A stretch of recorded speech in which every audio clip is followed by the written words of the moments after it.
কিশোরগঞ্জের প্রতিভাবান খুদে ফুটবলার জিসানকে ঘিরে এখন নতুন আশার আলো। সামাজিক যোগাযোগ মাধ্যমে তার ভাইরাল হওয়া ভিডিও নজরে আসে বিএনপির ভারপ্রাপ্ত চেয়ারম্যান তারেক রহমানের। এর পরপরই তার নির্দেশে জিসানের পাশে দাঁড়াতে ছুটে যান ঢাকা মহানগর উত্তরের আহ্বায়ক ও বিএনপির ক্রীড়া বিষয়ক সম্পাদক আমিনুল হক। মাননীয় ভারপ্রাপ্ত চেয়ারম্যান জনাব তারেক রহমানের পক্ষ থেকে আমি এখানে এসেছি। আমি বাংলাদেশ ফুটবল টিমে দীর্ঘ 17 বছর খেলেছি, বাংলাদেশ ফুটবল টিমের ক্যাপ্টেন ছিলাম, ওর মতো ছোটবেলা থেকে ফুটবল খেলেছি। জিসানের পরিবার ও স্বপ্নের কথা মনোযোগ দিয়ে শোনেন তিনি। এ সময় ছোট্ট ফুটবলারের পাশে থাকার অঙ্গীকার ব্যক্ত করেন। তো জিসান তো আপনাদেরই সন্তান, জিসানের দিকে খেয়াল রাখবেন আপনারা।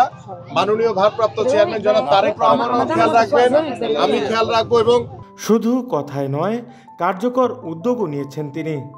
স্থানীয় একটি ফুটবল একাডেমিতে নিয়মিত প্রশিক্ষণের ব্যবস্থা করার পাশাপাশি আগামী বছর থেকেই ঢাকায় এনে উন্নত প্রশিক্ষণের দায়িত্ব নেন আমিনুল হক।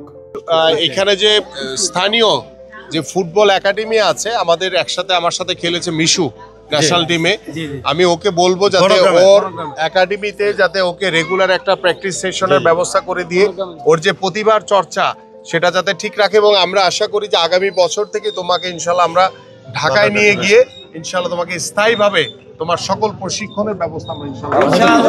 এর পাশাপাশি জিসানের পরিবারের খোঁজ খবরও নেন এবং প্রয়োজনীয় সহযোগিতার আশ্বাস দেন।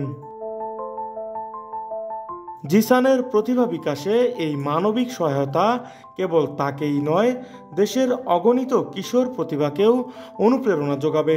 ফুটবলকে ভালোবেসে বড় হওয়ার স্বপ্ন দেখা জিসানের পথ চলা নতুন এক অধ্যায়ের সূচনা করল, যেখানে খেলাধুলা দিয়েই গড়ে উঠতে পারে একটি উজ্জ্বল ভবিষ্যৎ।